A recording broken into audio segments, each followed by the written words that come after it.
My license plate said heavy metal, and I go to a manufacturing facility and go, oh yeah, heavy metal, because, we work with metal, and then I go to a counter, and they're like, yeah, and it's kind of this double entendre then at that point. All you have to do is get your name out there, and this is the way to do it. The Industrial Growth Institute podcast connects you with the big thinkers, makers, and subject matter experts across all aspects of an integrated B2B industrial revenue growth function. From strategy, board oversight and transactions, through all the phases of manufacturing marketing, the complexities of industrial sales, and the nuances of marketing and sales technology and customer experience, I speak with guests who bring insights, innovative perspectives, best practices, and twists on traditional approaches. Each episode explores high-level thinking and in-the-weeds actionable tactics. If you enjoy these discussions, then please help me out by liking and sharing the podcast, and especially by leaving a comment and giving a review. So with no further ado, let's jump into this episode. Hi, I'm Ed Marsh, host of the Industrial Growth Institute podcast. Every episode, I get to chat with somebody who's making a difference in helping industrial manufacturers grow their business across a wide variety of topics. And today, I'm so excited to be talking video with Chris Fox. Chris, his formal bio, I'll give you, he's a content creator and a consultant in the manufacturing and engineering spaces, and he helps a bunch of different OEMs create content and the strategy around that content. I know him as a guy who knows more about making videos and machines than just about anybody else. And there's much more to his background that we're going to, hear from him today as we go through this conversation. So welcome, Chris, and thanks so much for joining me today. Thanks for having me. I'm excited to have a conversation for sure. Yeah, absolutely. And it's kind of funny. We're talking about video in form of conversation, but I guess some people will hear it as audio and some people will see it as video. And hopefully we can draw in the excitement of video, even though it's kind of just a back and forth conversation. But so that was your formal intro. But now, tell us who you are and what you do. Yeah, well, it sounds like a pack of lots of things, and 10 pound to a 1 pound box type of thing. But yeah, I've been creating content in the manufacturing and engineering space for more than 10 years at this point. I gotta do the math.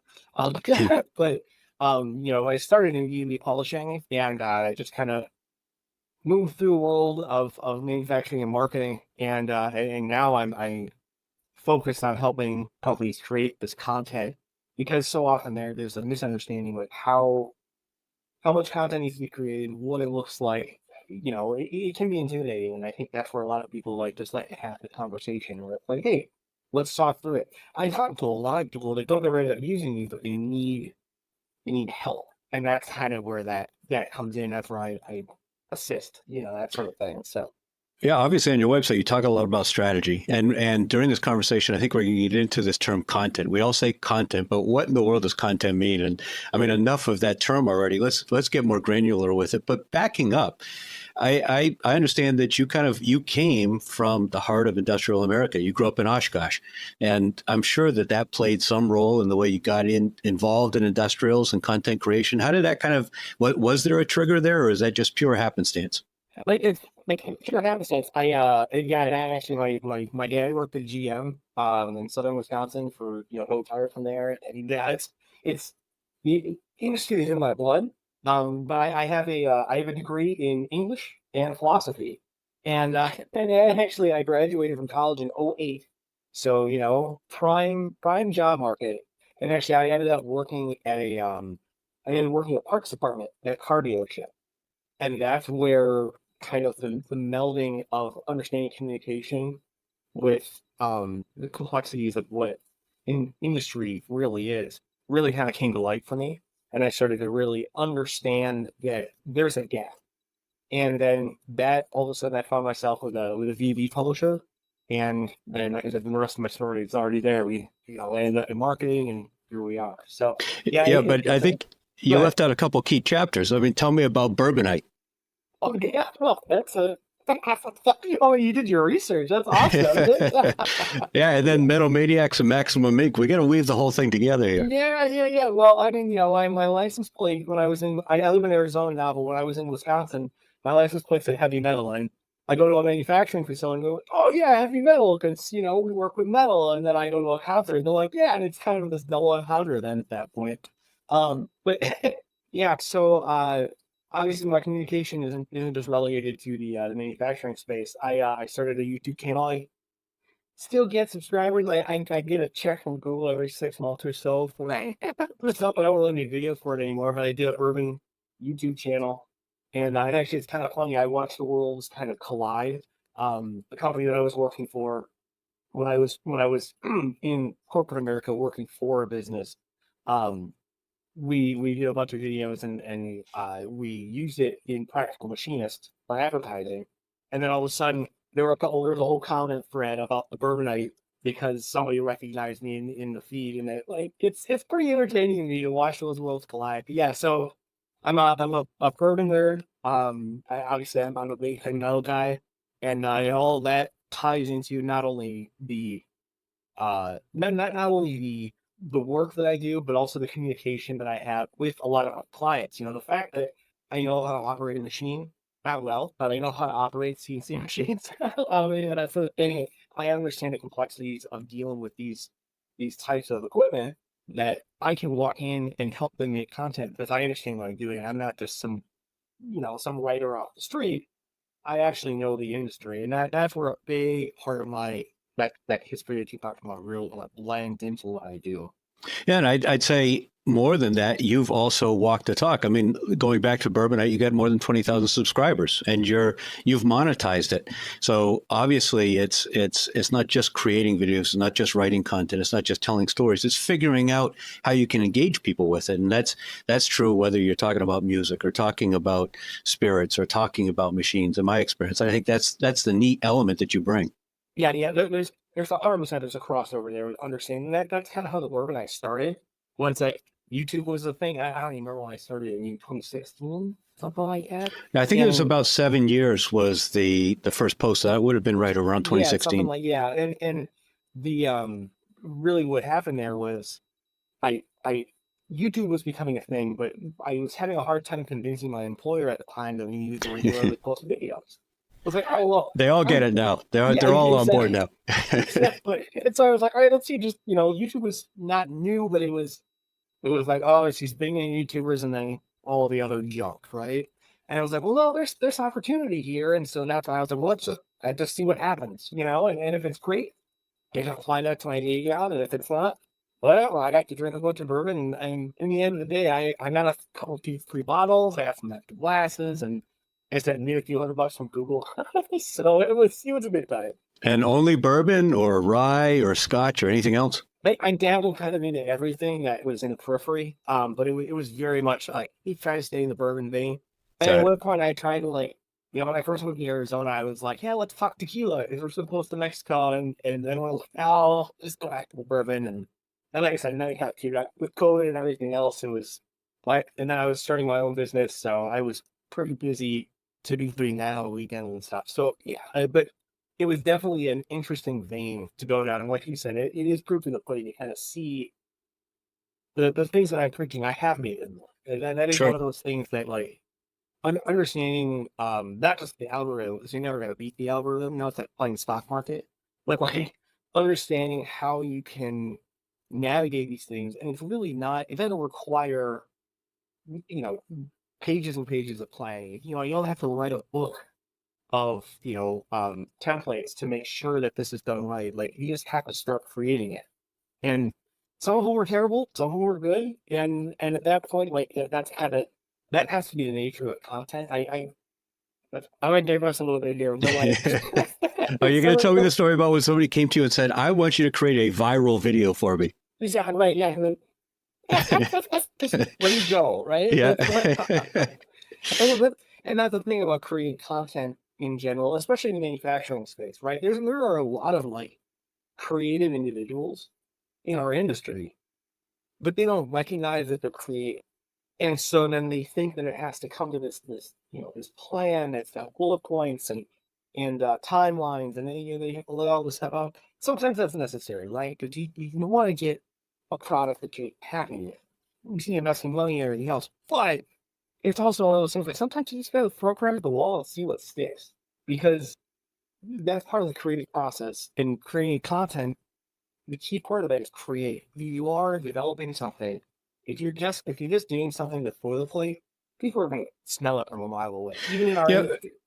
For sure. But one of the things I also noticed about your background is that you haven't only created, you've also been an editor. You're a managing editor at manufacturing.net. You're a contributing editor at engineering.com. So those are big industrial names, but it's also that dreaded editor word, which is kind of different than the content creation. So how have you blended that, and what have you learned from being an editor that helps you create content? Yeah, well, that's the thing. I mean, I I don't know how to make a really outside reference, but my wife is a nut for Project Runway, and of course that's how even the first reason if she's watching it, I'm in the room. They harp on editing on that show all the time, and there really is something to be said about editing what you do creatively and understanding that it comes from both sides.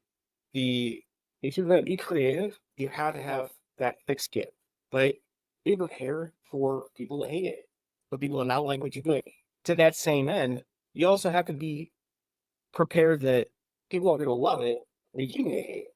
Right. Do you know what I mean? So Right. it's and that's where like that editing, like just understanding what you're looking for. A lot of times it comes down, like I said, you kind of have to throw stuff at the wall and then you get pick through, and that's where the editing comes in, right? The creative part is let's splatter paint everywhere. The editing part is let's put some lines on the paper, and now you have something that it has some substance. You have something that you can use. And sometimes you can do a little more editing than creative, depending on what the goal of your content is. And I think that's probably the most important thing. Is like you have a direction, you have a goal. The rest of it is all valuable. Yeah, You as know, long as the editing, one of the big problems I see many manufacturers have is they've got the idea that it's got to be perfect. They have to be a complete expert in a topic. The video or the text has to be perfect. 10 people are going to pick holes in it about some technical attribute and nothing ever gets published. And so editing, yes, I completely agree it's important. On the other hand, you can't let, as the saying goes, perfection be the enemy of the good. right, right. And all that, and I think that's probably one of the bigger challenges in in this space when you do any sort of creative work is because we're dealing with, I mean, engineers and manufacturing experts are so much like, I don't want to say more than I think I know, right? I mean, it's a very scientific and logical approach. Like, Right. don't overspeak, right? Like, Right. I know all the things. Well, someone's gonna find something wrong with what you said, you know? Like, and I think I can appreciate that, and I understand that, and that's probably the real key to like really forcing the creative element to it, because that's almost too much of the editor thing. You really have to be willing to like, hey, you know what?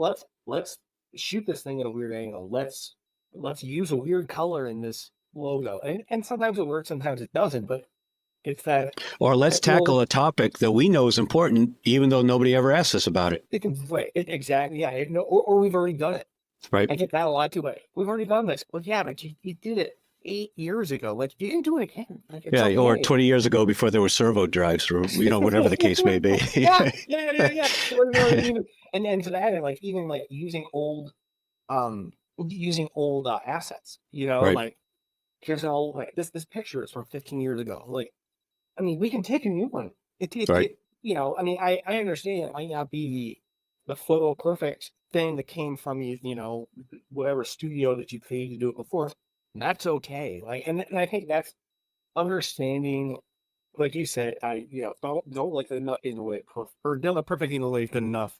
Right. There really is a lot of that in the creative space, right? It's one of those things like, does it work? Perfect, let's roll. I mean, and you can refine too, right? Like nothing. The internet is great. If you one, the internet is forever, so you got to be careful. But two, it's always changing, right? It's always editing itself. And so then at that point, like, oh no, we didn't like the whatever. We paid a guy to make this logo, and it was close, but not quite what we wanted. You can change it 6 months later.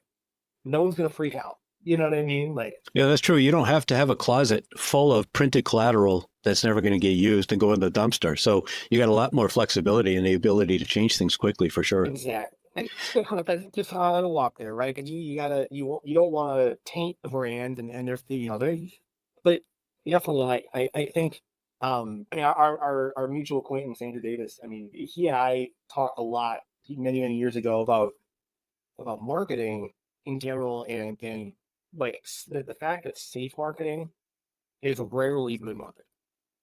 And And Andrew is such an amazing guy because he's got an ability better than anybody else I've seen to make the completely unsafe feel relatively safe. He's able to sit down with an executive, get them to agree to do something that 2 days ago they would have thought was absolutely crazy and asinine, but then they're happy to do it and excited to do it with him. He's amazing that way. yeah, and it really that I think our sector really could stand to embrace that. I mean, again, I understand there's challenges with investment and there's challenges with overhead. And I mean, you got to walk lines lightly, and you have to be a conglomeration of different manufacturers working together and different departments working together, and there's a lot of different things you got to navigate. But it is one of those things where sometimes it's okay to kind of push something weird out there, see how it I, does, and if it does great, you discover something. If it does bad, guess what? It's the internet. Everyone else forget it all. Yeah, I think that's one of the things I've picked up from your stuff over the years is you have to be willing to embrace some risk. You have to be willing to try different things. You have to be willing to do things that your sales reps who, have been there for 23 years and think that they've forgotten more about sales than you're ever going to know, the things they say are crazy. Well, sometimes you got to be willing to do it. Right. Yeah, and if the oh shoot, I'm not remember the company. A carbon hazard, G two layer. I'm not. They did the squatting potty. Are you familiar with that? I They am. Yeah, I they have a were a shop. granddaughter that's very proud of how she uses hers. Yeah, and it's they were a Shark Tank and they did well. And that, but then they had like a peter out in sales, and then they hired these guys, the Harvard brothers, and they did this whole bullshit. It's fantastic. If you haven't seen it, it's brilliant. You should probably link it somewhere. But it's like a 7 minute like comedic infomercial, Wow. and it's a unicorn literally pooping rainbow ice cream. And it's ridiculous, and it's all those things where you like, this is kind of a serious topic, like, and they just embraced the fact that they were talking about poop, and it was brilliant, and it was also very like technical, and that's one of the things that really I kind of really latched onto because our industry is so technical. Right. It doesn't need to be dropped. Like it's okay if you're perfectly in line, and like I was running into this like when I'm doing customer stories with folks. They're like, "Oh, let me clean this up real quick." But no, like let it be dirty. Like it shows that you're doing work. It shows that it's a real shop. If it's clean, I'm gonna be like, yeah, I'm gonna off that. All right. So Okay. so thinking of kind of clean and formulaic and vanilla, what do you say when a company comes to you and says, "Oh, we're so excited. We want to do some video, and let's start with the 3 minute profile video about our company and how we started 73 years ago, and we've got a 50,000 square foot facility." Do you say yes? Are you willing to start there? What's your response? I Short answer is yes. I do say yes. But a lot of times, where I go into those conversations thinking is, or communicating is that we need to make sure that it's less about my history, less about the company. It's more of the spirit of the company, right? You're selling the organization. Why? Right? And that's what Simon Sinek, right? Like you want to know the why of this organization. Someone will watch it if it has a story. And that's the biggest thing. And to that end too, when someone comes to me and says, I want a 3 minute video, it's like, let's not worry about the 3 minutes. If it takes 90 seconds, it takes 90 seconds. If it takes 10 minutes, it takes 10 minutes, right? I did a story a few years ago, in thing. Do you want me to, is it okay if I mention companies or do you not want me to mention companies? Yeah. I mean, if they're okay with you describing the work that you've done with them, for sure. Absolutely. Yeah. Okay. So I did a video, I did a video with Kino a few years back, and it was with a gentleman in California. This nice old guy. He's originally from Vietnam, and he's actually a Vietnamese refugee. Came on a boat. I don't remember what he was obviously doing the Vietnamese work. Um, and he got here and he put $10,000 on a credit card, bought a machine, and now he has a shop where I something like 140 different like big CNC machines. Wow. Right? What an inspiring story. Oh, it's brilliant, and the whole that's one of those ones where it's like I walked in not really knowing how much story was gonna be there, But once we sat down, it's like, this story is far bigger than just the fact that he's using these machines to build semiconductor parts, Right. right? It tells that story that like, look, this is the American dream, right? This Absolutely. guy's a refugee. He comes here, he starts a business on a credit card, and now he runs this shop. He literally owns a mountain in California. You know what I Wow. mean? Wow. It's really like how this guy came to be. And that was one of the things of like both myself and my contact with the organization. We were both like, this is it. Like Hmm. just let him talk. And then of course obviously we had to edit it down and you tweak and stuff. But then there was so much content that derived out of that because the guy was just an interesting dude and he just happened to use their machine, you know. And But but what a that's great the thing. example, because the essence of his background doesn't change the plating on the parts that he's making. And so for Right, companies to have this idea that it's all about the technical specs in their product, that's a right. perfect example of why that's not the case. The story makes a difference. Exactly. Exactly. Yeah, and story completely periphery to not the fact that he's buying their machines, Right. right? But what it tells you is it validates him as a person in this industry. It's Right. sounding like, look at what this guy did. Right. I can do that too, right? And that's where that story has a lot of value. Now, on the one hand, you're an artist. On the other hand, you spent a lot of your career working under deadline as a journalist. So I know we've kind of danced around this topic of perfect versus done, or however you want to call it. But how do you balance the artistic inclination with the, hey, we got to wrap it up and get on to the next thing? Well, like explaining to learn is not wait till the last minute most of the time. No, no, it is there is definitely a give and take with that. And it's always tricky too because with my clients, I never was to get one, right?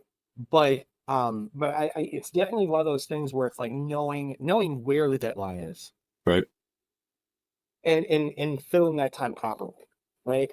It gets unfortunately with the creative process, right? You can't force it, and if you force it, you can tell, right? Right. And so I think the key to any of that is always just like making sure you have all of it, right? It doesn't have to be a year. It doesn't have to be 6 months, but making sure that you give you and your creative team or whoever is working on this thing, making sure you have that buffer of time so that when genius strikes 6 hours before the deadline, you at least have something ready to go. You're not waiting for that genius to strike, right? Right. There's a process to get there, right? And So then part of that is also staying ahead, having content in the can, whether it's text to be published or video to be uploaded or whatever the case may be. absolutely, yeah. And to be honest with you, that's part of the reason why lately, I used to try to produce stuff on LinkedIn way early, and honestly, lately I haven't had time. I find that's because my that buffer with stuff that was in the can versus stuff that I'm working on Right. has closed, and so now it's like, oh no, I should probably post something. And that's a lot of interesting stuff that's kind of floating, just haven't used it, Right. and again, that's some of that too, where it's like the editing part, right? I have the creative thing done. Okay, now I need to, take that nugget and polish it up so I can use it as content somewhere. Right. Now, you mentioned LinkedIn. I know one of the things that you've got some good insight into is where it's appropriate, particularly in terms of video, where it's appropriate to publish it versus, not just dropping a link somewhere else. Tell me about that. Hey, that's one of the, I mean, you work in an old school industry, right? So and I actually, I talked with I gave a speech with the NCMA a few years, actually right before COVID. And it was the funniest thing. I'm actually TikTok in a room of manufacturing experts and they all just, I mean, just dead stare from 95% of them. Okay, I Right. get it. But I think the thing to really recognize is like a lot of folks are really focused on getting those needs, right? Or getting that and justifying the value of content. And that's great because you need to do that, right? Leverage it. Because you're spending money on it. You spend time and effort to create Sure. this thing. But the real opportunity, you're not going to get the same reach if you're posting a link to a landing page that then has a video, like that video's not going to watch, right? And the algorithm does not like looks. They don't want people leaving LinkedIn. They don't want people leaving Facebook, TikTok, Instagram, whatever.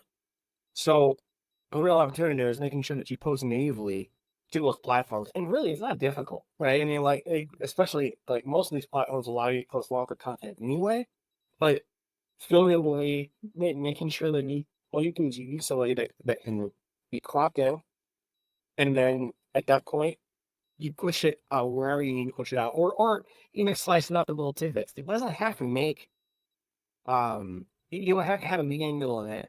Yeah, I Like was going to ask, there's some great AI-driven tools now that let you drop in a YouTube link, for instance, and it will automatically pull out 30-second clips using AI with captions and everything else, and that makes it easy to post. exactly, and that's really like the opportunity there, right? Like the core of the content is there.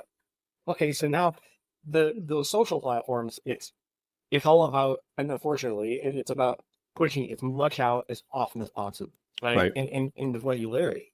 If you don't use regularity, you kind of fall off, right, and or if your regularity is kind of sporadic, like you make one post, yeah, you might get a ton of traffic, and then it can't figure out on the second one. But right, if you do it for 10 days in a row, you start to see some substantial gains, right, and that's when you stack those days like that, then you have the ability to really get some actual reach through the content. But you have to have content, and that's the hard part, right? Is if you're spending all this money and time to make one video, and you need to literally get bits and pieces out of it. right. Like we're in screenshots. Like that's Sure, absolutely. valuable. So you mentioned TikTok, I mentioned LinkedIn.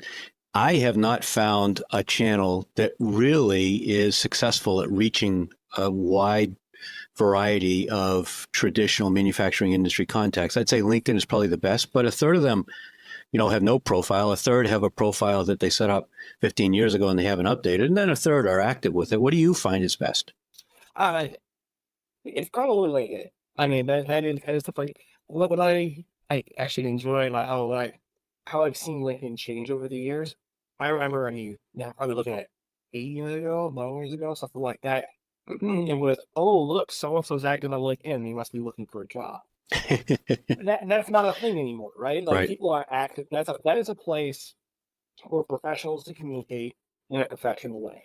right, And right, even every once in a while, you'll see some of the more often than not, it's political stuff, but the stuff that just doesn't belong on LinkedIn, you'll see it creep in. It dies pretty quickly right. because it just doesn't belong there, right? And there is some value on outside the platforms other than LinkedIn, but unfortunately, LinkedIn is a place where if you're going to do anything that's remotely technical, that's where it belongs. No question.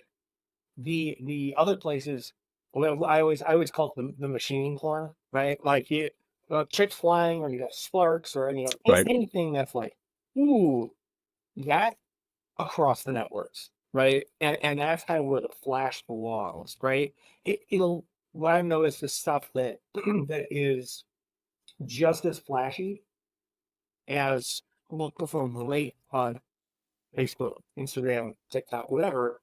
It performs the same as anything else on LinkedIn. Hmm. So it's kind of an interesting, like, it still has value on LinkedIn, but it doesn't get the hot, but it Right, does the all the places, right? right. And a lot of places the algorithm is defined to like shock, right? Like, oh, look at Sure. this, I'm gonna watch it, and then you keep moving, right? It's Right. quick and dirty and move on.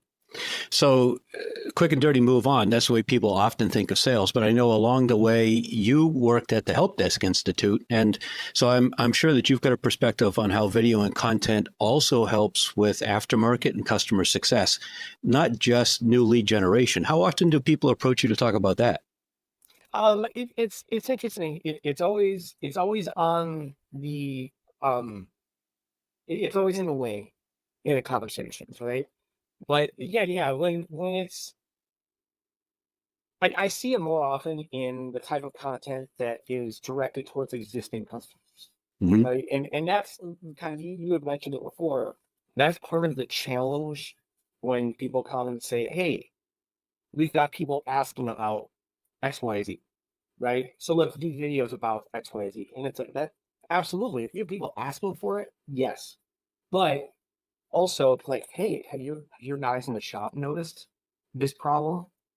It's not showing weakness to show how to fix something, Right. or it's not showing, you know what I mean? Like, there's a lot of value in saying, like, hey, these, I don't know what I mean, I don't know, pick a thing, right? These machines, this thing next to doesn't work quite the way we wanted it to, so you need to do this every once in a while. Right. Or, or you need to grease this wheel. The manual says X, you should do it 10 times a day. You should maybe do it 5, because otherwise you run into this issue. Right. Like that is providing that expertise that a lot of times, like salespeople often provide, like if they're not good salespeople, like you said, but bring it out of the way. If they're mixed salespeople, right, there's someone you can call and be like, hey, there's a problem here. But content Yeah. that can, It amazes me how many companies miss the opportunity to have a knowledge base. yep, Yeah, okay, exactly. I understand there's unique questions, you can't answer every one, but the Pareto certainly applies there. And for Mhm. somebody who's doing maintenance in second or third shift and isn't going to get one of your people on the phone right then, if they can find the answer in the knowledge base, that's huge. Well, and it's crazy to see the crossover with what professional manufacturing and DIY comes, Hmm. right?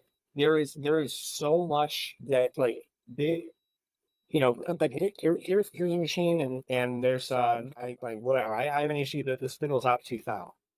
Uh-oh. I don't know why. Like nothing happened. You didn't crash. I don't understand. They're gonna go to the internet. They're gonna go to YouTube, right? If you create that content, they'll find you. Right, And even if it isn't the same machine, you are now a trustworthy source. And I think that's the other big thing about that technical content. It's not just technical stuff about your machine or about your product, right? Like, hey, here's this. I ran with this with a little Holly, and it's like here's a weld tool. And it's like great. What about like all the abrasives that you guys use? Oh, we don't want to talk about brand. It's okay. Don't talk about brand. Let's just talk about how like what are you doing here and why? right, And helping folks that don't maybe aren't as professional, but they're looking for that opportunity. right, Guess whose tools they're going to buy when they right, look, for sure. Yeah. and then there's the old uh with the old content strategy from like John Deere, I think it was John Deere, way back when they were just giving farmers magazines, Right. right? That Yeah. was like So really I think lately I'm hearing that more and more called pre-awareness content, where it's yep, you're it's right. not content that's appropriate for a lead. I mean, it's not a lead. Your salespeople have to understand that's not a lead. It's somebody that wants to learn. It's somebody that you can be a resource to. It's not Mhm. somebody to put in your sales forecast for this quarter or anything like that. But build a relationship. And that's where that like you don't want to gate that content. Right. Right, because that's not like that if somebody's looking for that, then they got put their email address in like, well, I'm good, And obviously our in our space, I mean, it's more complex than, just something random that you might be looking for on the internet. I mean, it might be related to coding, it might be related to something in CAD or whatever. And there's a lot of opportunity there. Right. In just showing that like, hey, we as a company deal with these things as well. Exactly. I think it's and now like not only does it help educate them, and like I said, just to build that trustworthiness, but it humanizes the organization. Because Right. again, we're a manufacturer, we're about machines in one way or another. They actually like put a soul behind what's going on in a company. It's actually really helpful, right? I mean, there's a real opportunity to like explain who you are as an organization just by doing that kind of stuff. All right. So having talked about humanizing something, now let's do a 180-degree turn, and we got to talk about AI. Yeah, So your thoughts on Sora and AI, and how is AI impacting particularly video content, but also the content strategy stuff that you work on now? yeah. It's I don't know right now if it's affecting the strategy all that much. But definitely like the actual like the artistic end of it. What I find really interesting is how the AI organizations are like chasing down the creative end of things. And I think it's because that's some of the most expensive stuff out there, right? I mean, like we don't talk about movies making $1 billion for no reason, right? Like Right. it's expensive to make this stuff, especially if you're gonna make it good. But part of that challenge is there's a lot of unknowns right now with AI. The other part of that too is it only has certain things to reference, Mhm. right? If you search Google and you can't find a video or even not even a video, but just content Right. on one of these things, AI is not going to be able to figure it out because that if any is AI's great, right? And that's part of that. Like it might help a little bit in closing some of that skills gap that we could deal with for what 20, 25 years, Mhm. especially now that a lot of those old school machinists and operators and stuff are starting to retire. They get a lot of knowledge crammed into their brains that they don't even know that they need to share, Right. right? But the AI closing that gap is there, but it's not gonna finish. So And have you used it at all? Have you created any B-roll, for instance, using some AI generated video? I had not created any B-roll, and to be honest with you, the main reason is because any sort of B-roll that I use is so specific. Got it. And the AI just doesn't it isn't there, right? Like, here I want to show a 3D printer, making I with like this recorder. Okay, cool. It doesn't understand because it doesn't have any reference to a 3D Right. printer making this, right? Right. And unfortunately, that's kind of that is the stopgap Makes for the sense. AF, right? Like Right. uh, the opportunity there is the fact that we've had access to the world's knowledge since the internet. AI can scan it in an instant, and Right. that's the difference, right? But if it doesn't exist out there, it won't until it's created. Right. And Makes sense. so that's where like B-roll stuff like okay, yeah, I need a shot of panning through a cornfield because we're talking about someone's making tractors.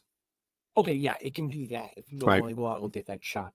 But if you want, I want a Haas machine making, 5-inch diameter holes. We're boring out 5-inch diameter holes on this specific part. It's not that fun. Like it's not gonna exist. All right. So if we're stuck, at least for now, creating it ourselves, there's good news for folks like you and me that advise others on how to do it. Um, so talk to me. How does a company know when they should hire their own videographer, when they should hire their own editor, when they ought to bring in somebody from outside?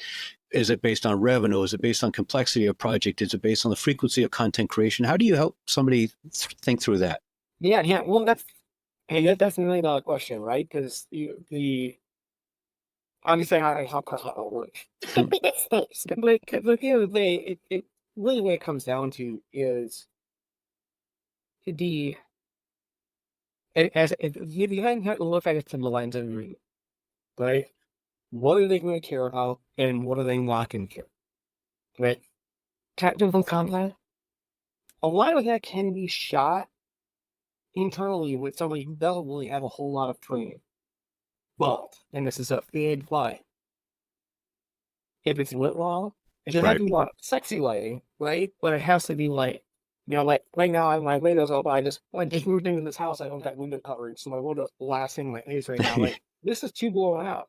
So if I wanted to show you content, it's not gonna you're not gonna see the nuances of part, and then also editing. So will you go in and will you train companies, staff? If somebody hires a videographer or has a part-time videographer in the marketing department, will you go in and spend some time training them?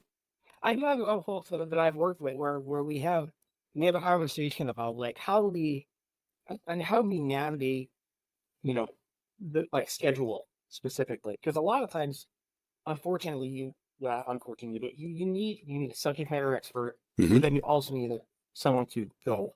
And that's minimum, right? So at that point, you got two people. So if you have a small company, if you got a small 20-person business, taking two people out of the mix is not super easy to Right. do. Right.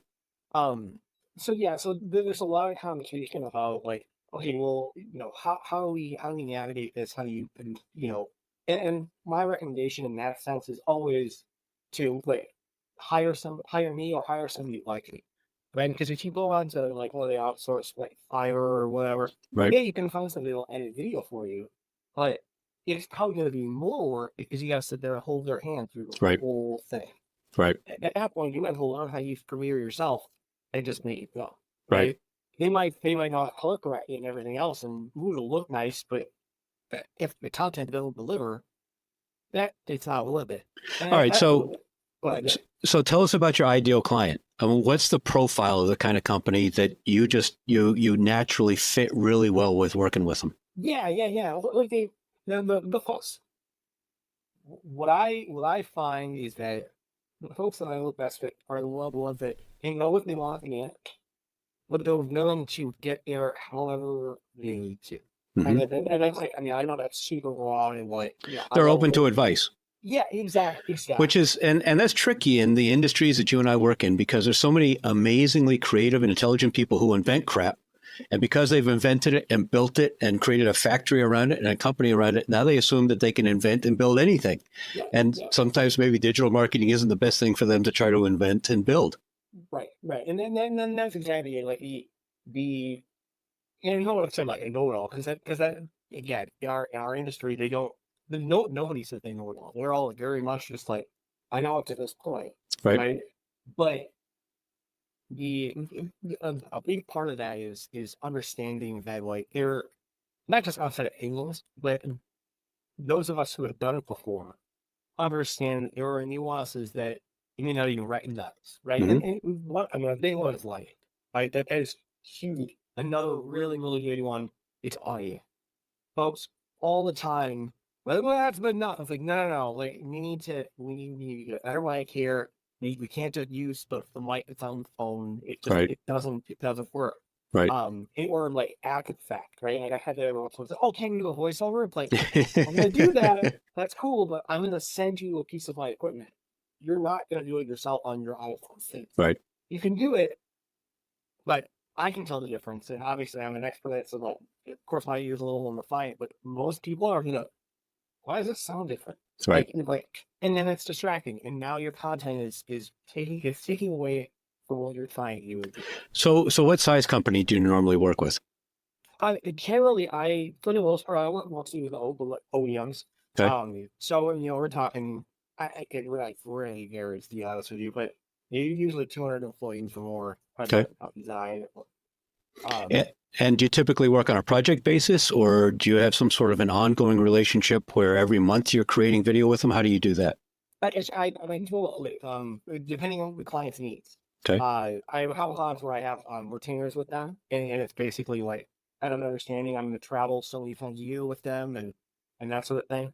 And I use this practical project, and at that point, it's like, oh, well, what do you get out of this? Oh, we want to, 2 videos and a social to it. Hmm. Okay, cool. And then we working at it. Well, most of my clients these days, that's they like the piecemeal until they realize that, oh, if we get onto a schedule, it actually gets cheaper and easier, Right. right? And So, and it works better because you mentioned earlier the need for consistency in order for it to all work. no, that's exactly it. And that consistency is always like in minor details too, right? Like not just you know not just creating the content, but like the difference in the type color that you have, type Hmm. of shots that you have, right? Like my eye is different than some other videos, Right. right? So the type of equipment that I use, right? I use it in bowl on a tripod. Some people use hamstring, and you know what I mean, like, and there's not, they're all good ways to do it. But if you do half a dozen videos over here with this type of stuff, and you do half a dozen over here, you're gonna see a difference, and Right. that comes a lot of value in like working on the same thing over and over together because that consistency. Plus things like assets, like branding assets and stuff. Hmm. I can tell you when I see folks switch because all of a sudden, and this is me, but it's like all of a sudden the overlays on the a different corner, Right. or they're off, not quite as low or quite as high as they were before. And as you're watching a number of videos in a row, all of a sudden, it's like, what happened? Right. And you're gonna like one and the other no matter what. And Right. so then at that point, it's like, no matter what, you're like, oh, where did it consistent? There's no up, is it? She's like, oh, yeah, this is what it is. Draws attention. What's the coolest machine you've ever shot? But mm, I don't know about like, okay, so I've been shooting a lot lately. Okay. So this has changed over time. Like, you know, 5 or 6 years ago, I went to INTS and I remember who it was. Some company had a machine that did. 6 different things all in one, right? It was a vertical lathe, and then it had 3 clean elements, and it had a welding element, and like, that time I was, whoa, look at this thing. These days, I look at that and I go, that's pretty impractical for everybody with like one person. So it's not as cool of a machine anymore. But one of the machines that I've really been intrigued by lately are EDM machines. And because I know a lot of my background's in CNC mills and lathes. And so when I see EDM work, it's like black magic. It's like they're pushing stuff with these machines and it comes out. It's like, I mean, I understand how it works, but I don't understand what happened. Like, how is this, how you have this finish? And like, and you have the clerks where it's like, they put the 2 pieces together and they line up perfectly and it's a perfectly smooth piece. And Right. like, it's amazing to see that stuff actually come out of a machine. It really is cool so if I had to pick one right now, it's definitely like seeing EDM machines. And specifically, I saw a horizontal EDM, which is kind of weird, a horizontal wire EDM, and it's for a very specific, again, it's a very specific, unique type of space. It's very much in like high-end finite medical, Hmm. but it was really cool to watch this thing operate. And it's got to be on, its own concrete pad that's like 6 feet buried in the ground, Wow. just so it doesn't have vibration and all that. But it's so precise that like you can't go touch it, right? Oh, the temperature change in the room, that Right. kind of thing. So yeah, it's always the more expensive ones that are the coolest, right? Like, But everything's not always a sexy machine, and I'm sure you make some amazing videos that tell amazing stories about what some people might consider to be just kind of boring industrial products. So how do you tell a story about something where the machine itself doesn't make it easy to tell a story? yeah. Well, like we said, that is where that storytelling element is absolutely like I did a video a couple of years ago with a company that basically all he did was CNC bend. And I mean, it's interesting when they go to a trade show and they've got a little piece of wire things like that. What was doing that? It's like I Right. mean a 45 and a 90, and I just need to push through 100 of these every day. Not like you said, not that sexy. But what's interesting about that is where those things go, and that's where that story element comes in. Hmm. And then once you have that story like basis, it not only is about like, oh yeah, we're making this 90 45-degree bend, but it's also look how men, right? And then all of a sudden that creates kind of an interesting element to like you don't even realize how big some of these spaces are. Right. And that's where that kind of shock and awe that would come from like, oh, this is on a NASA space shuttle. That's a woo, but also like it's like, holy crap, this is in every single house, and it Right. probably was made in this little shop in Nebraska, Right. you know? And so that's where some of that like telling that story really does accentuate the value of not only content, but what you're trying to sell, Sure. right? And really pushing forward. So when you want to learn, where do you go? Do you go to B&H's YouTube channel? Are there specific blogs that you read? Are there podcasts you listen to? What do you do? To be honest with you, I'm guilty because I'm a video guy, right? YouTube is an amazing resource. And I think more and more companies are getting to the point where they're understanding that not only, I mean, obviously Google is like the search engine, right? But I think a lot of people are starting to understand that YouTube is the same. And Well, and they're YouTube is really, Google as well. before it's acting, right? Technically, what's it, kind of spells it, right? The Right. parent company. So they're not the same, but they're not the same. But the, um, but using video to explore not only helps you understand what you're looking for and researching it, but it also helps you understand it perfectly. Right? Whereas if you're just looking for, let's say, a white paper, they're great if you're looking for something very specific and very, honed in. That there's a lot of value in that if that's what you're looking for. Right. But if you don't really know, and there's a lot of that in this space, it's the unknown unknowns, Right. right? And when you watch a YouTube video, it's like, oh, okay, I understand how to do that. I didn't even realize that I should probably time this over here before I do that. I didn't even realize there was a bolt there, or whatever that might be. All right. That's where a lot of it. So here's a critical question about podcasts and YouTube videos. What speed do you watch or listen at? It's honestly, it really varies. Yeah. With the if it's something that's very technical, just standard, one X. If it is something that's chatty like me, and there's a lot of I want to call it fluff because I can evaluate what I say. Absolutely. There's some fluff, right? Um, you know, word. And that's unless I'm doing all the improvement stuff and you got somebody with a cell phone and they're gonna talk for 10 minutes, then Right. it's 2 times speed until we get to a lead. Right. Right. Got it. Um, when you're, I assume that I shouldn't say assume, I've watched some of your videos where you have a person standing in front of a machine talking about the machine. So when you've got a person and a machine, who's the star? 100% the person. Okay. All right. No question. And that's the there is obviously But they probably think the machine is the star. And in fact, many of them are probably hesitant to be on camera themselves. And so how do you downplay that for them and still make them the star? It's pushing the value of your knowledge about the machine, right? Because a machine by itself, it's just a machine, right? And it's kind of that, it's the old CNC adage, it's like machine only knows what you tell it, right? A machine is nothing without a human operating in some basic role, right? Whether it's programming or operating a boat or whatever. But absolutely the star of the show is this person and the knowledge that they are putting out there. Because if they're not putting it out there, if it's just a voiceover, what happens is you are literally just staring at a box, right? Right. There's some gears and bolts and mechanisms, right?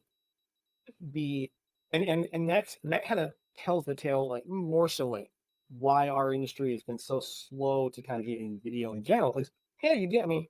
Engineers are not well known for being very outgoing people. Now, Right. granted, I know plenty of very outgoing engineers. I mean, honestly, anybody that I know that works at Autodesk, they're all very outgoing. But for whatever reason, engineers overall are not super outgoing people. And So, so that so do you have exercises you do beforehand to limber them up and get them comfortable with the camera and all of that?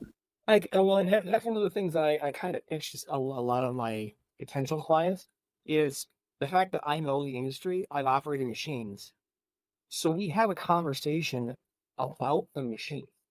Like, and that happens a lot. More so, let me rephrase that. Less so when I'm doing like a technical video with a company, but more so when we're doing like say a customer story, Mhm. right? Because a lot of times with the customer story, they'll stick me out in the shop with an operator, which is awesome because that operator has like the most in-depth knowledge about that machine or that work cell or whatever, Right. but they have no media training at all. Right? It's like I always joke about they do the race body with their hands. Like I don't know what and it's like it's okay. Like look, ask me those questions, but then we have a conversation, and that's why usually when I do custom stories, even if we have a question, and even if sometimes my clients there, sometimes they send me on my own. But that's why I always say like, let me start you Hmm. because I will stand next to the camera and we're talking, right? You're not talking to this piece of glass because for some reason it's the glass that intimidates people, right? Right. But if we are having a conversation, we are talking through, you're telling me like you tell a customer. And at that point, I'm knowledgeable enough that I can ask the question like, wait. So you're only getting 2,000, why? Right. Wait, they all of a sudden they click and they're like, oh, well, and then you can almost watch it change on Right. camera. Right. Makes And sense. that's why like anytime I do one of those interviews, I always have people introduce themselves. We do the whole thing, and then I have them introduce themselves again. Because at the end, they're like, "Oh yeah, you're cool. I get it. I understand what's going on. You're a cool guy." Like It's kind of like when you get your blood oh, pressure taken when you first go into the doctor's office. At least mine is always high. They call it white coat syndrome. So we take yeah, it again at the end after we've had a conversation, and it's a whole lot different. yeah, exactly, 100%, and that is exactly what it is, right? It's all about anticipation. It's getting the nerves out, Right. right? And I mean, some of obviously my music career, I suppose, whatever you want to call that, but that's one of those things where the bartender and my mom, right? Like that's Right. yeah, that's like how do you know to be real, but the other name's no high, but but but playing music on stage has helped me understand that like you have to get past that anticipation because the anticipation is the worst part. Once you're there and you're in front of the camera Here's where you go, Right. right? And that's the key. If you always look in anticipation, now you're worried about the next thing, when you're worried about the next thing, it's always going to be a hard conversation. Whereas if you're just thinking on the fly, and that's why more often than not, I'll always try to get people to go down a rabbit hole a little bit Hmm. when we have those interviews. Right. Because it's like, okay, well, tell me about why you do this. Let's talk about like, why did you make it that way? Like, oh, I tweaked this thing over there. Oh, that's cool. Why? What did you Right. do there? Right. And then the next thing you know, it's in a whole spiel. We might not be using the interview, but everything after that is smooth. Sure. Sure. So thinking about kind of the arc of the story, and I think about I'm not in your business, so I'm probably using the wrong language, but I would call it a life cycle of the product. So how it's made and why it's made that way, and then maybe some sort of an explanation of a demo and kind of lab sorts of content showing how it works, and then showing it in a customer's facility in real production, and then showing the outcomes. You mentioned a warehouse full of the parts that have been spit out at high speed, but even more than that, how those, you said, for instance, one of those may be in every house. So actually seeing it in the house and seeing the house after house after house along the block on the street, wherever the outcome is, the fact that it helped the company build the house faster or cheaper or safer or stronger or whatever the case may be. Am I imagining it, or is there an arc of a story to tell across that whole thing as well? Yeah, and I think on Texas fan, the short answer to that is yes, absolutely. What's interesting about it too is each of those things that you mentioned, each of them, like those both have got all your own piece of content Sure, as absolutely. well, right? And you almost thought like, yeah, here's the product, right? That is, I mean, that is almost the whole marketing campaign or the life cycle of the product, right? Right. Because it really provided insight to not only the value and quality of a product, but also like, look, it's being used, it's real, it's Right. making stuff, you know? Yeah, And that's I often say to companies, nobody gets out of bed excited in the morning about calling you up to buy your machine. They would right. rather not have to deal with it. They've got so many other things. They'd rather not have to go through the process of buying another machine, getting capital approved, doing the technical research, getting everyone to sign off on it. It's a pain in the neck. What they're interested in is the outcome. The fact that it runs all night long without only 30% efficiency during third shift, or that it doesn't break down when the Walmart trailer's waiting outside to take the load off, or whatever the case may be. It's the outcome that they're interested in. Right. And like you said, you kind of laid out the whole like mindset on it. The key to remember with all that is nobody, except from hey, maybe people like you and I, but for the most part, nobody is gonna watch that in order, Right. right? Like You're not it's going to gonna, sit down and binge it. yeah, exactly, right? Oh, not with serious. Right. What'll happen is you catching with flashy custom stuff. Like, that's why the race car company is using this part. Cool. Okay, well now it's like, oh look, these parts are being made on these machines. These machines are being used to make parts for every automotive company in the country. Cool. Oh look at how they're made. We use high-end cast iron, and we don't, you know what I mean? Like that cycle jumps around, and that's like you have to have all of it there. Whereas if it's like in our industry more than I've ever seen anywhere else, if it isn't there, people are like, "Why not? What aren't they showing us?" Right. You know what I mean? So Right. it's That's like like not going to the trade show. We haven't gotten decent leads from the trade show in the last 10 years, but we're going to be there just because we don't want somebody talking about us. 100%. And I watched it happen last year or 2 years ago at ITS, right? Like the the companies that weren't there, people were like, Yeah. well, and it's like, no, they're doing fine. Like, look them up. Like, Right. they're publicly traded in Germany or wherever. You know what I Right. mean? Like, Right. they're doing fine. They just don't want to spend $1.5 million on a movie each year. All right. How about, speaking of spending money, how about you spend the money on the video? Then what's your guidance in terms of extracting written content from that? Whether it's a couple blog posts about it or a case study that you take the outputs of those interviews and work into a case study or something like that. What do you recommend companies do in terms of trying to get written content out of video? Yeah, absolutely. Well, but that's part of the reason why, um, whenever I'm done with a meeting project, I send a little hard drive, to my clients. That's a business expense, right? I send that off, it's on forever. Like, I always send all of the raw footage off to them. And then at that point, I was recommending, like, hey, like, listen to the whole interview because there's a lot that ends up on the cutting room floor, Right. right? And some of it's good, some of it's junk, and that's okay, right? Like some of it banter between me and your interviewee or Sure. whatever. But there's a lot of opportunity to pull out quotes, not only in like edited version, but also pull out quotes that like maybe weren't as flashy before or tied into the story and you edited out with video. But they absolutely work in a case study where it's like, hey, anytime I do a video, if someone mentions a percentage, like, oh, it increased productivity by 20%, I mean, absolutely, that we shoehorn that in there because that's Right. super like, that's a key point. But sometimes there's other little nuances to those things that you don't necessarily get or don't necessarily fit in a video. Or if you can put context around it in a case study or whatever, there's a lot of value in that. And a lot of times there is absolutely opportunity to just re-listen to an interview and then pull out quotes, reuse them. The other part too is even if you don't have time to like listen to like like after an interview, if you just use the content of the 3 to 5 minute customer story, pull out quotes, and then tell the rest of their story in a case study. I mean, that has a lot of value, not only for people who just would rather read than watch, also Right. as well.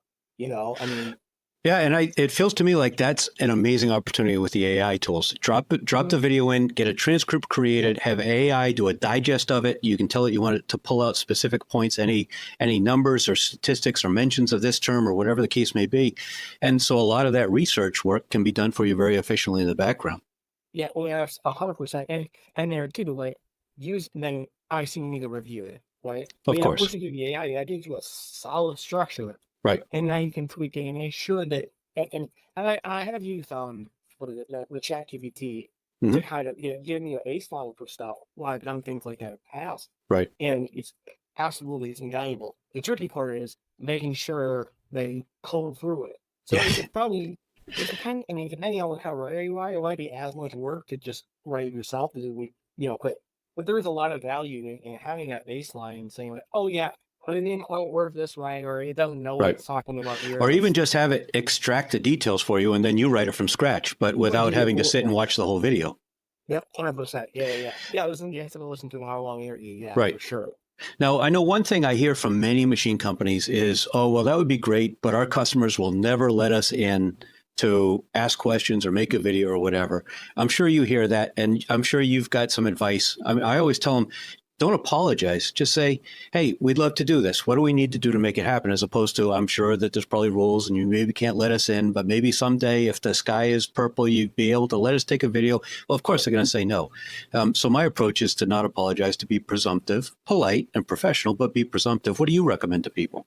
No, 100%. And that is exactly it. And it's kind of a spin off of it's easier to ask for forgiveness than it is to ask for forgiveness. Right. It's kind of the same vein, right? Obviously, there's a lot of companies, especially in the medical and aerospace, but walk those lines real finely, right? Sure, Like of course. a lot of times, and this is kind of where a lot of my clients will introduce me to their customer before the customer even says yes. Right. Because it's like, look, I'm in there. I understand. Tell me. And that's one of the questions I always ask. Is there anything I shouldn't be allocating? Right. Right? Because then it puts their mind at ease. And like, even though there's probably nothing where it's like, yeah, it's a little iffy, at least then they're like, oh, this guy understands that Right. Right. there's proprietary stuff going on or whatever. And I think what your approach is probably the best way to do it. If you like now they're also like, hey, do you think is this possible? Instead you say like, hey, we'd like to feature you. You guys need some cool stuff. Is there Right. any way we can get in and meet with someone? Right. Right? And at that way, a lot of times, a lot of them like they see it as an opportunity. Sure. Right? If they're Yeah, and then great go, point. oh, yeah, like we want to show you this widget, but we can't. But you know what? We can show you this that shows people the same capabilities, Right. right? And almost pitching you is no, you are providing them marketing material as well. Right. I think Yeah, that's absolutely. Well, you are, and they're getting it for no money because your client is paying for their client to have this publicity. it. 100%. and more often than not, I always recommend this to a lot of my clients. It's like because with my clients, I provide them all the raw furniture and everything else. But I always say like I recommend like, hey, if you were working with somebody, like let's send it to them too, Good because idea. and then the back, I mean, obviously there's an opportunity for me then too. You're like, hey, remember I was in your shop? I can edit for you if you want. Sure. And there was one company down in an aerospace company down in Nebraska that I worked with. That's exactly what they called me up and they're like, hey, we want to rework this. Okay, perfect. Let's do it. You know what I mean? Like, we don't have to. The cost of shooting is gone because Right. you got all the footage. You know. Right. And then so then they had the raw footage. They could have done it themselves, but they called me up with an Indian and all that stuff. But yeah, just providing them with that incentive, like, hey, this is how thing advocating for us, but it's also a good opportunity for you. And since it's I don't remember who well deep something a lot of business people, but who initially pushed the business idea that like it's not clients and the businesses, it's a partnership, Hmm. right? You work together to create these things, and what happens is in that symbiotic relationship that you have spurs out other. It's just like I have a partnership with my clients, but there this customer that they had calls me up. Hey, let's work together. All I have to do is as long as the client is okay with using the footage, yeah, let's do it. Like Sure. that's an opportunity for everybody to Absolutely. make better stuff, and it's a ideal opportunity for my client too, because then their stuff is getting out there again. Yeah, And that's a particularly salient point because there's this evolution that I'm seeing where, originally everything was done by outbound sales, but it got harder with email and voicemail and everything else. Still works, still critical. You have to have salespeople that can cold call effectively and all of that, but it's harder. And then it was more inbound marketing, creating content, using SEO, having people come to your site, convert, fill out forms, raise their hand, let you know that they want to talk to you, and that's still important, still critical to do, but we're seeing with AI search and with content overload, there's some diminishing effectiveness of that. And so more and more, there's this idea of partner sales, partner marketing, building partnership ecosystems. And to be able to speak of content creation in that partner context like that, I think that's brilliant. I think that's going to really start to resonate with people. yeah, I mean it's kind of like if a contemporary version of word of mouth marketing, Sure, right? exactly. Like Yeah, I mean, because so many of us like, I mean, yes, we still go to trade shows, right? We all go to INTS and stuff, but like the shaking of hands doesn't happen nearly as often as it used to. right. Instead, that happens through things like storage video or just floating around the internet. But at the same time, it's like, hey, I'm a supplier to aerospace companies, and there's an aerospace company that's using this machine. Right, Maybe we should do that too, right, And then right. next thing you're doing calls for, and I see that all the time in like specific area. Suppliers will end up getting the same equipment that the company that they're supplying. And I think So, they're so, gonna put it. so you're bouncing all around. A lot of time on the road these days. What's the best airline? Yes, 100% done it. Yeah, I agree. Yeah, I used yeah, to be all United. I used to be 1K with Star Alliance and United, and now it's if I can fly Delta, I fly Delta. yeah. 100%. I'm 3/4 of the way to a million miles, so Wow, we're getting there.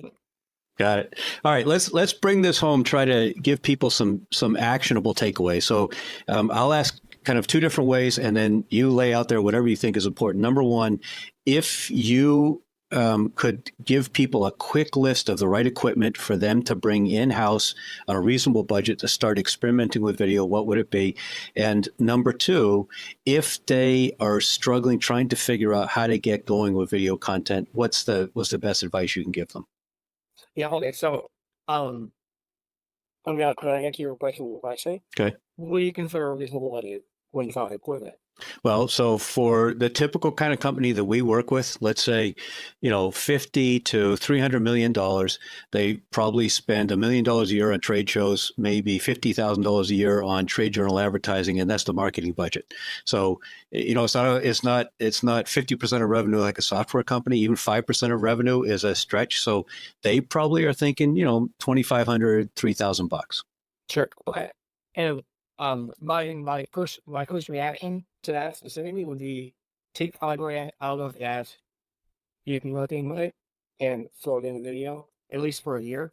Hmm. You'll see a difference. But That's but that moves like if we're going to talk about TV, um, if you buy, uh, you're I'm I'm hesitant, but I'm thinking diversity versus quality, right? And if Um, it's too tricky a question to answer, then don't go too far out on a limb. We can no, no, drop a no, no, link that's to an okay. article So, you have or something. yeah, so what I would say is invest in like a lavalier mic, which is Okay. a corded mic that clips on your lapel, Right. and a little recorder, right? Um, Lad will you good enough quality audio that people aren't gonna click away from something because the audio is so terrible. Right. Um, Learn how to use them. And then from a camera perspective, to be honest with you, if you want to get the most diverse, but without spending a ton of money, get a couple GoPros because they not only look you can run them just off anything, you can use them for a standing shot like what we have right now as we're talking, but Right. you can also stick them in the machines. You can also, you can take them outside, you can bring them inside. You're so Great answer. I was diverse. I was trying to figure out which digital SLR you would recommend. And there you It's go with GoPro. I didn't even think of that. well, I'm shooting like low budget, right? Right. So, if you're gonna be willing to one, because that's the other thing is the GoPro is simple, right? Hmm. It's a click and go, Right. right? And like I said, the other opportunity is that it's super durable that works, so you can throw it in machines. You don't worry about it breaking. If they break, for only a few $100, it's not. I literally have a budget for at least three of them every year Hmm. in my business because they're going in machine, coolant just eats away. Yeah, it's just a part of the business, right? Right. They're super diverse. If you're talking like the higher end camera, the DSLR essentially came out as a detachable lens. I have Sony or Canon are fantastic and they do great video and photos. Okay.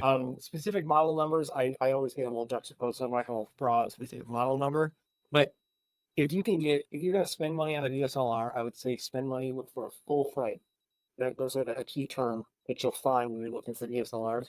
Okay. For a full frame and spend money on good glass because the glass will transfer between cameras. So if you Hmm. upgrade the body, you still have good glass. Pull one Cool. of those with decent glass and decent camera, you're probably looking 3 to 5 grand just for the camera. It doesn't include the tripod and everything else. That's Right. why I get GoPro or one of those what was it, a DJI Osmo because it's got a gimbal on it. Those are slick too. You can mount those in machines quite the same and they're waterproof, but they're great for like interviews and stuff like that.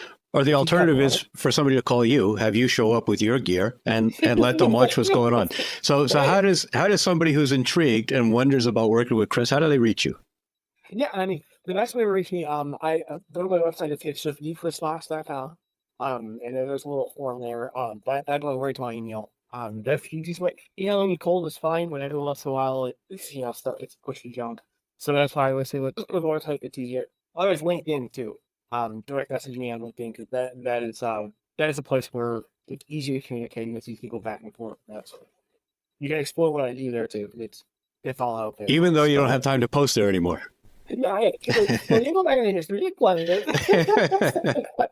All right, this has been awesome, Chris. So wrap it up for us. What pearls of wisdom do you want to drop at the end to leave everyone just kind of sitting back in their seats and say, "Wow, I got to call this guy."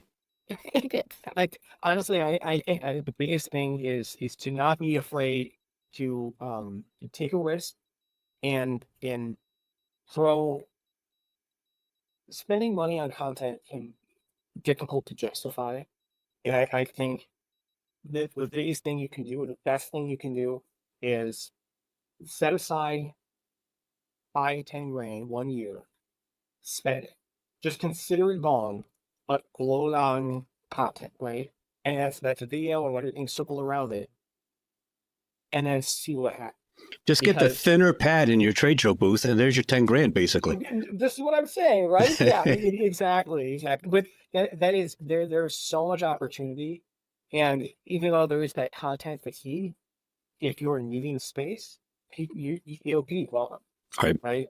And I think that's where there's a lot of value that people are missing out on is that all you have to do is just create, right? Just start making it and you get naked. And then when that opportunity grows, then you build the arsenal, right? Then you add more cameras, you hire more people, or you Right. need more lights, whatever it is, right? But if you start making that content, and that's and that's where like I come in. There's a lot of people that I work with that I start with them, and then they see how I operate. We work together. They figure it out on their own, and then they call me for the Bitcoin tips. Then that's the best time calling I can have. So like, let's go in together. Let's start from scratch and figure this out. Cool. Now you know how to do it. You make stuff. When you want the big projects that are gonna shine somewhere else, let's do that together. That's a great model. That's a great model. Yeah, and Cool. everyone succeeds then, right? Like, that's the goal, right? And that's the thing too is there is so much business out there. Like that's what I scared me when I first broke out on my own. The business in manufacturing space is not a zero sum game. Like, yes, you might have competition. Like, if because competition is but they're not being launched because there is so much opportunity. Yeah, the competition in the industrial manufacturing space is a status quo. Exactly. Which and that's why if you realize about it, even just with some whole janky videos, yeah, if you can all of that, absolutely. But Right. like you'd be amazed. It's like all you have to do is get your name out there. And this is the way to do it. This is the way to do it. Cool. Well, this has been amazing, Chris. Thank you for sharing your time and your expertise and your experiences and favorite bourbon after all that research. What's the best flavor? Everywhere. And if I like in Quartz Popular, I had like 3 bottles of it. They cost me $20 a pop, and now you can't find it anywhere. They're going to the black market for like 200. Wow. But Eagle Rare, that's the way to go. It's delicious. Cool. Sounds good. Thanks very much. It's been a pleasure having you, Chris. Yeah, thank you.